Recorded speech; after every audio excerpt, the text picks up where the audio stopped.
Yra sakoma, kad kelionės gali padaryti mus kažkiek laimingesniais, suteikti didesnio pasitikėjimo, aprūpinti naują patirtimi ir be abejo naujais prisiminimais. Ir ypač pažintinės kelionės.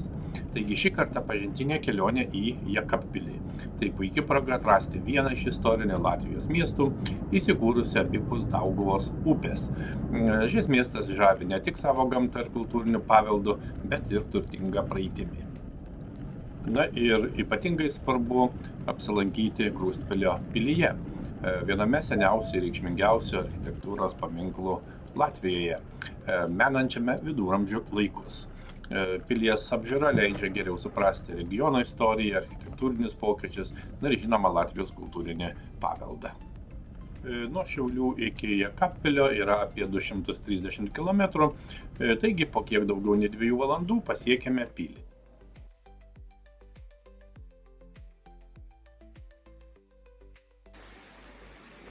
Taigi nieko nelaukia, einame į pilį, tiksliau į pilyje esantį muziejų.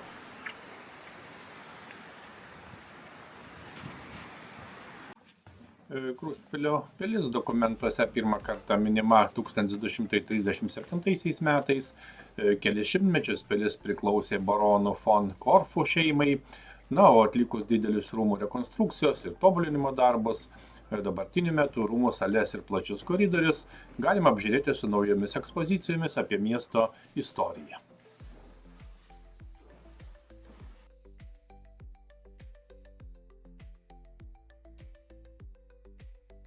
Šiandien yra gegužės 24 diena ir mes tęsime savo kelionių ciklą būtent po Livonijos pilis. Kaip žinome, Livonijos pilis ir apskritai Livonijos buvęs kraštas yra glaudžiai susijęs su Lietuva ir Latvija. Ir šiandien lankomės Jekabpilyje, būtent Krustpilio pilyje. Latviškai būtent vadinasi Krustpils, arba sakome Krustpilio pilis, na, galima sakyti Jekabpilio pilis. Pilis yra viena geriausiai išsilaikiusi, įvairių šaltiniai mini gana skirtingas datas, tačiau dažniausiai manoma, kad pilis pastatyta 1237 metais, tai yra viena seniausių ir, kaip jau minėjome, geriausiai išsilaikiusių pilių.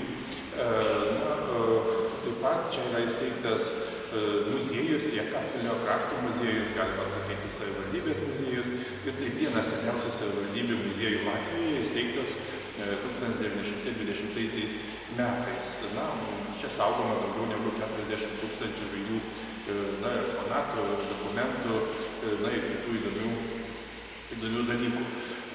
Pats pavadinimas pilies labai yra įdomus, Krustpils. Dar 19 amžiuje Latvija šitą pilį pavadino Krustpils, dėl to, kad pilies fasade yra iškaltas kryžius. Na, o latviškai kryžius yra Krusts. Tai būtent kryžiaus pilis, galime taip sakyti.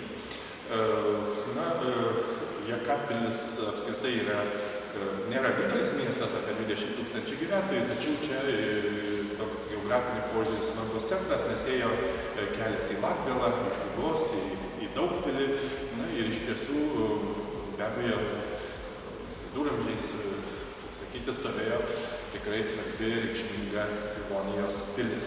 Mes ketiname apžiūrėti muziejų, be abejo pilį kiek spėsime, nepaisant, kad šiandien diena yra šiek tiek lietinga, tačiau tikimės produktyvios dienos.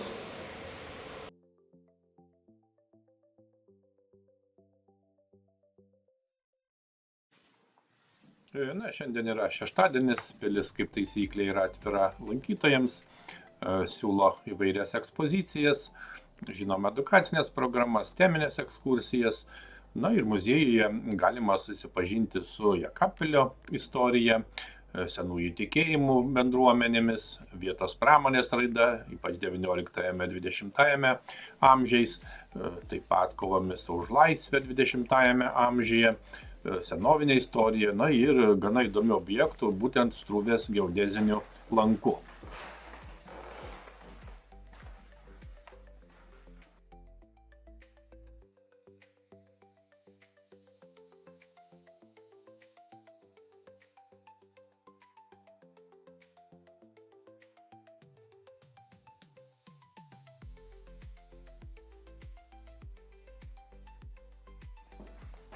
Žinoma, taip pat reikia pasakyti, kad sovietinės okupacijos laikotarpiu pilyje buvo įsikūręs sovietų kariuomenės aviacijos pulkas, nieko naujo tradicinė okupantų elgsena. Ir žinoma, nuo 1994 metų čia veikia, kaip jau minėjome, Jekabpilio istorijos muziejus. Muziejaus rinkinį sudaro apie 40 000 vienetų, kaip jau minėjome, tai vienas turtingiausių regioninių muziejų Latvijoje. Ir lankytojai turi unikalias galimybės susipažinti su nuolatinė ekspozicija, kurioje pristatoma pilies ir regiono istorija, archeologiniai radiniai, taip pat 20 amžiaus eksponatai atspindintys kariuomenės ir sovietmečio laikotarpį.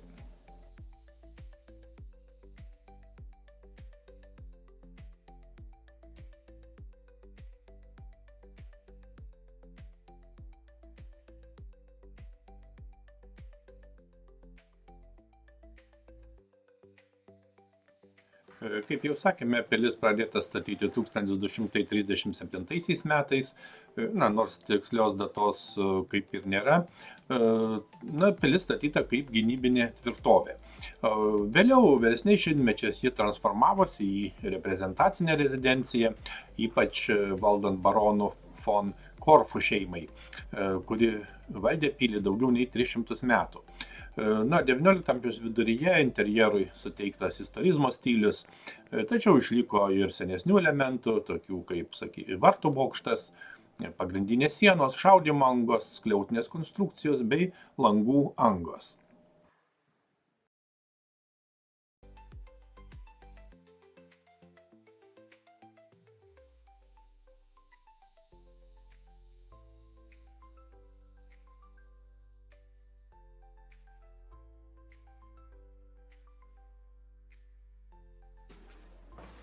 Muziejuje taip pat, žinoma, eksponuojami įvairūs daiktai rasti pilies teritorijoje, atspindintis viduramžių gyvenimą, gynybą, žinoma, buities detalės.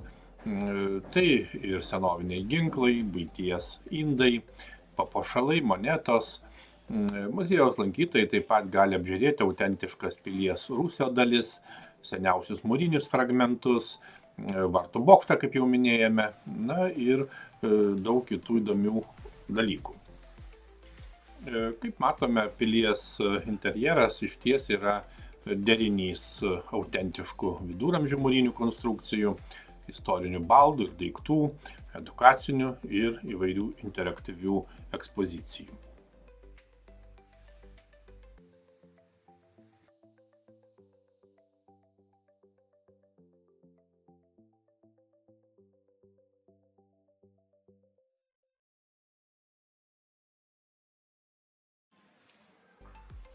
Einame apžiūrėti buvusios pilies virtuvės. Būtent Kruspilio pilies virtuvė yra viena iš autentiškų pilies interjero dalių, atspindinčių viduramžių ir žinoma vėlesnių laikotarpių gyvenimo būdą. Nors konkrečių detalių apie virtuvės įrangą ar baldus muziejaus aprašymuose nėra daug, tačiau žinoma, kad pilies virtuvė buvo svarbi pilies kasdienio gyvenimo dalis. Ir virtuvė reprezentuoja tradicinę viduramžių pilies virtuvės aplinką, kurioje derėjo funkcionalumas ir to meto technologijos. Interaktyviuose stenduose taip pat yra galimybė susipažinti su kai kuriomis to meto maisto ruošimo technologijomis, pavyzdžiui, kaip malama kava. Išties tikrai įdomu.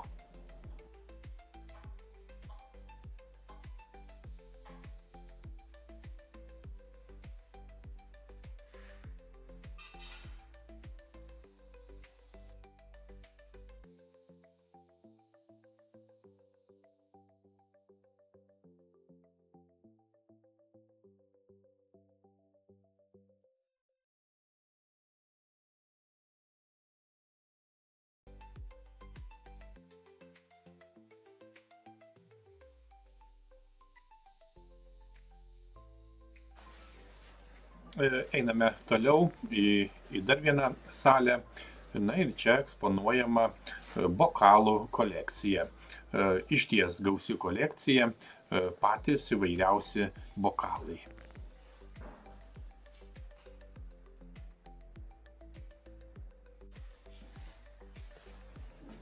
Kiekvienas čia esantis eksponatas iš esmės pasakoja apie alaus kultūros įvairovę, tradicijas ir, žinoma, kolekcionavimo aistrą. Šioje parodoje eksponuojama daugiau kaip 200 bokalų.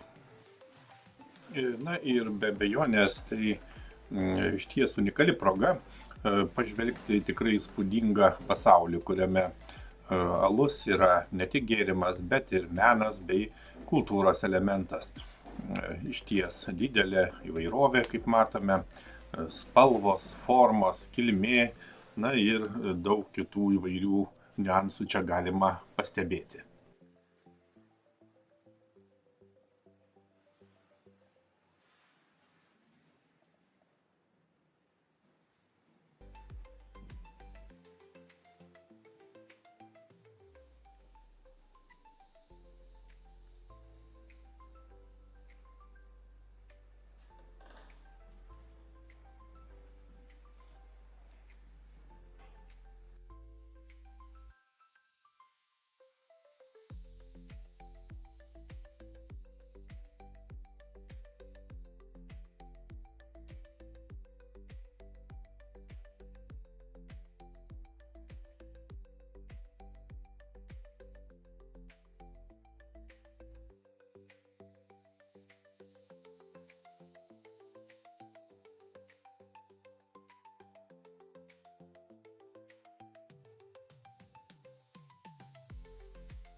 Taip pat atskiroje salėje, kaip matome, eksponuojami alaus butelių dangteliai, jų čia irgi itin gausu. Atskiri stendai skirti konkrečioms šalims, pavyzdžiui, netgi yra atskira lietuviškų dangtelių kolekcija, o tai labai šaunu. Taip pat Estijos, Latvijos ir kitų kai kurių šalių keletas stendų skirti regionams, pavyzdžiui, Azijai, Pietų Amerikai.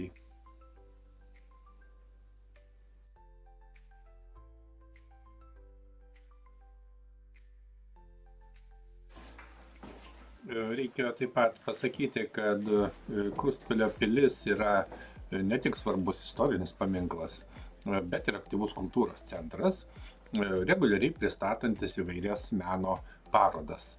Būtent pilis siūlo įvairias meno parodas, kurios praturtina lankytojų kultūrinę patirtį ir, aišku, leidžia giliau pažinti Latvijos meninį paveldą. Taip pat svarbu akcentuoti, kad įvairios meno parodos muziejuje rengiamos reguliariai.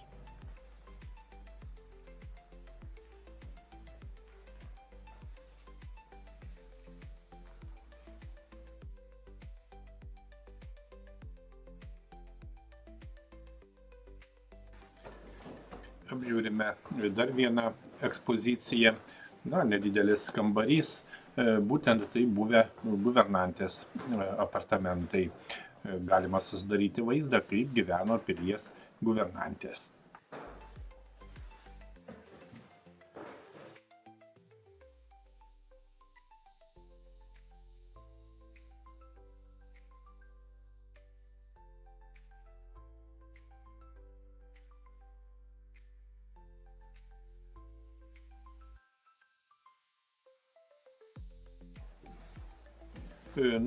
Visa pilis, galima sakyti, yra išties didžiulis muziejus, kuriame galima apžvelgti įvairiausius laikotarpius. Kaip jau minėjome, pilyje sovietmečiu buvo kareivinės, ir muziejus, kuris prižiūri šitą pilį, nusprendė išsaugoti ir šį istorinį etapą. Būtent viename kambaryje galime pamatyti eksponatus, kas primena sovietinį režimą. Jeigu palygintume su Lietuva, žinoma, sąlygiškai, tai toks, sakytume, mini Grūto parkas.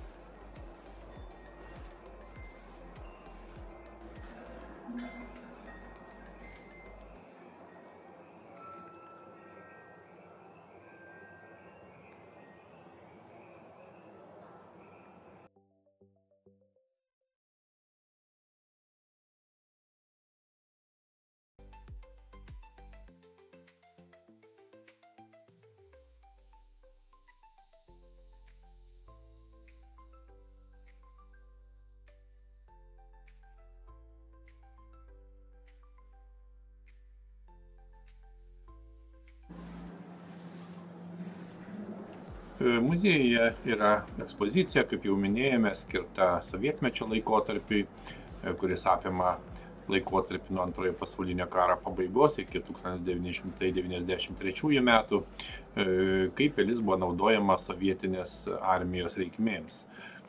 Muziejuje taip pat galima susipažinti su šio laikotarpio tam tikrais kariniais eksponatais, dokumentais, nuotraukomis ir kitais daiktais, kurie vienaip ar kitaip atspindi sovietinės kariuomenės buvimą pilyje ir apskritai gyvenimą sovietmečiu. Įdomi ir reikšminga ekspozicija Kovos už laisvę 20-ajame amžiuje.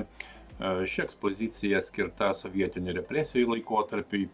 Lankytojai gali atsisėsti į klubinį krėslą ir klausytis Jekapilio gyventojo Ilmaro Knagio knygos Buvo tokie laikai ištraukų.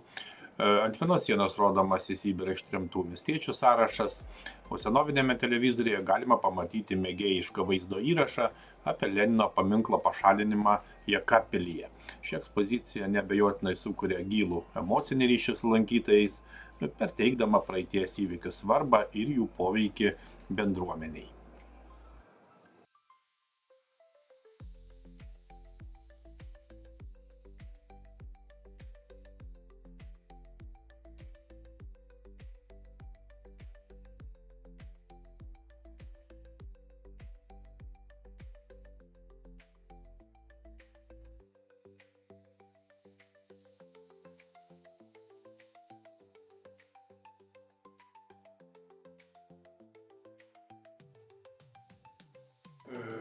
Taip, čia yra konvejeris, sovietinių laikų konvejerio modelis ir kaip vyksta konvejerinė produkcija.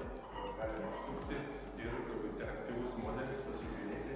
Čia daug visokių mechanizmų ir kaip produkcija šitą liniją keliauja. Na ir darbuotojai dirba, pakuoja, pjausto čia. Dar viena ekspozicija pavadinta pagaminta Jekapilyje 19-20 amžiuje. Šioje ekspozicijoje, kaip matome, pristatomi įvairūs tuo laikotarpiu Jekapilyje pagaminti produktai, tokie kaip statybinės medžiagos, muzikos instrumentai, drabužiai, ir kiti įvairūs daiktai.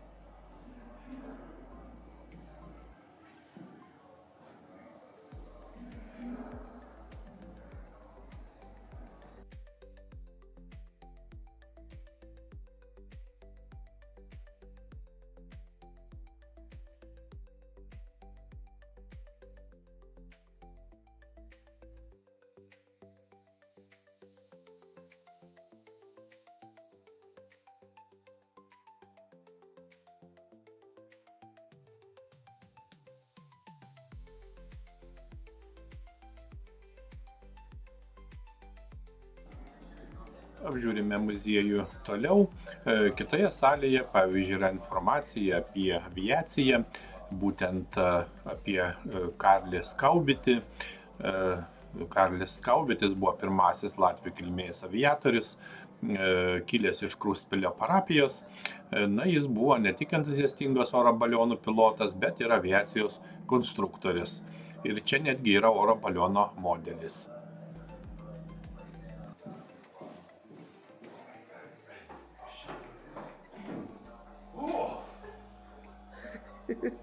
Skrendam. Įsivaizduojat? Kaip nedaug pakilom. Tai kas čia dabar? Aš jau norėjau labai daug pakilt. Labai daug, taip.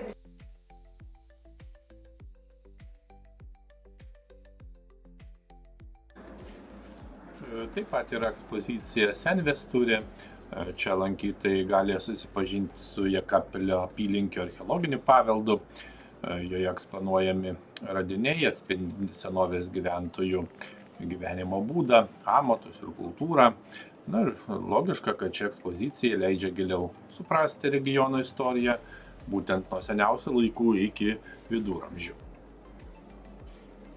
Suprantama, kad muziejuje saugomi ir eksponuojami įvairūs artefaktai, kurie leidžia susipažinti su viduramžių gyvenimu ir žinoma pilies istorija.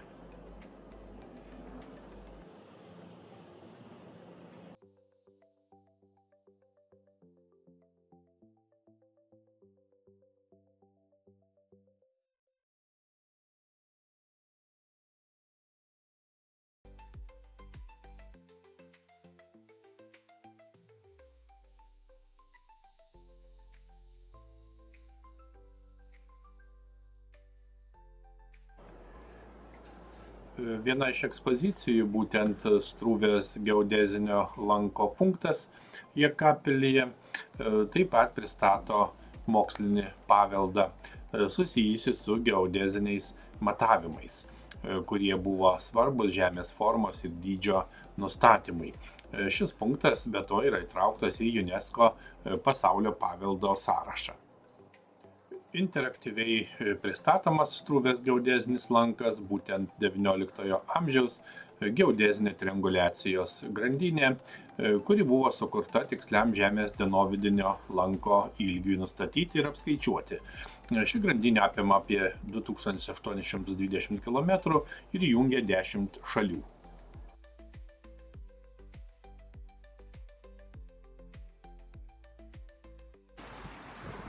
Tęsėme pažintį pilyje, einame į bokštą, tai be abejo irgi svarbi pilies dalis, visais požiūriais.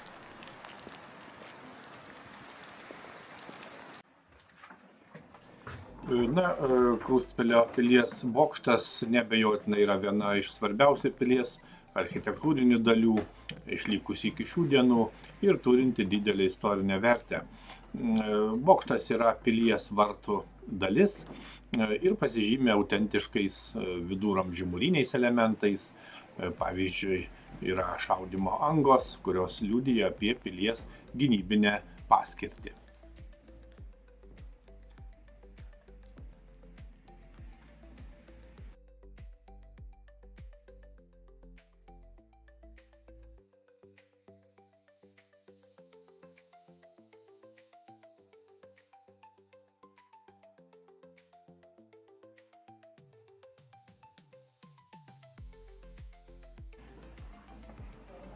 Bokštas, žinoma, yra svarbi lankytina vieta.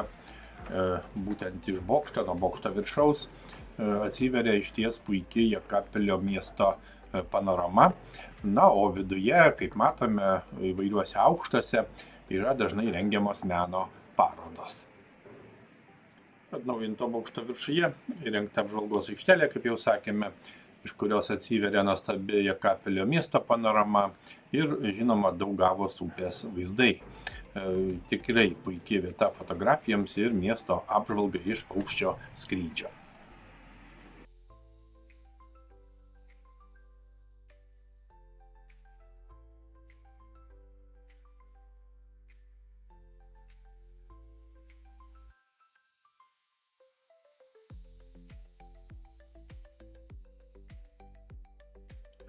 Reikia pasakyti, kad bokštas yra vakarinėje pilies komplekso dalyje ir per šimtmečius jis išlaikė savo architektūrinį autentiškumą, o restauracijos metu buvo atkurti svarbus istoriniai elementai. Krūstpilio pilis, žinoma, turėjo svarbią istorinę reikšmę regiono keliuose, ypač kaip strateginis punktas Rygos Daugpilio kelyje. Pilis buvo svarbi kelio į Latgalą dalis, kontroliuojanti svarbius prekybos ir karinius maršrutus regione.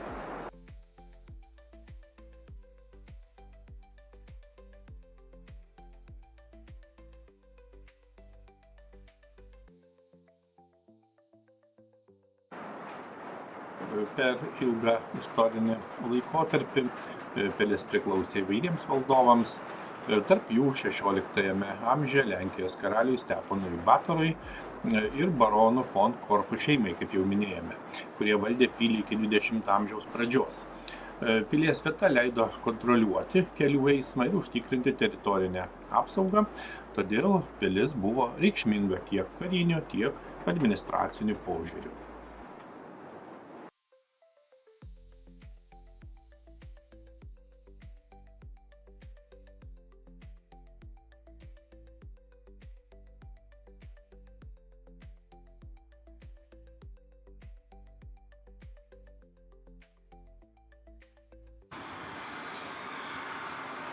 Štai pagaliau pasiekėme bokšto viršuje esančią nedidelę apžvalgos aikštelę ir nors diena lietinga, vaizdai tikrai yra nuostabūs. Jekapilis yra miestas pietryčių Latvijoje, Jekapilio savivaldybėje Na ir maždaug pusiaukelėje tarp sostinės Rygos ir Daugpilio prie Dauguvos upės.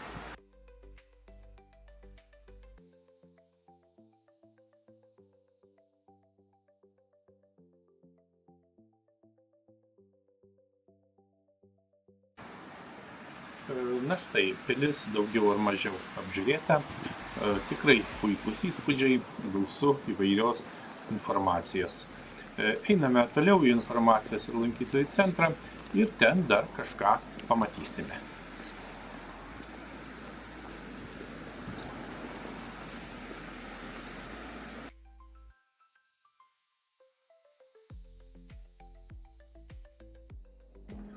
Kaip matome, čia galima įsigyti įvairių suvenyrų, kitų įdomių daiktų, prekių, na taip pat rasti, aišku, įvairios informacijos.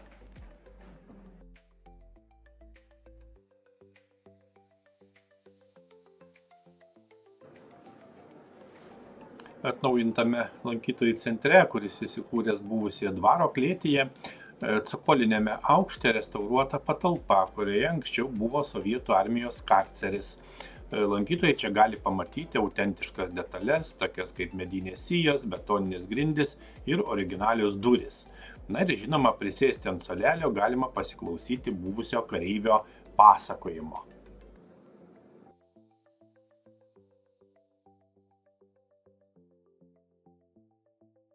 Apžiūrime turizmo ekspoziciją. Turizmo centre, čia būtent šalia pilies, yra toks nedidelis pastatas ir matom labai įdomių dalykų yra čia. Galima susipažinti apie transportą, Jekabpilio, pavyzdžiui.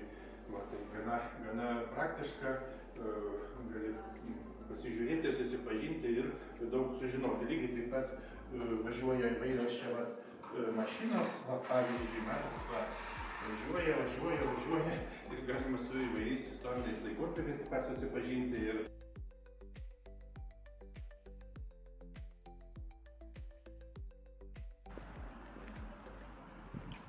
žinoma, Krustpilio pilis buvo svarbi regiono vystymuisi, jos aplinkoje kūrėsi gyvenvietė, vėliau ir miestelis, kurio reikšmę skatino netoliese nutiesti geležinkeliai. Na ir ši strateginė padėtis, aišku, leido Krustpiliui tapti gana svarbiu transporto ir prekybos mazgu regione.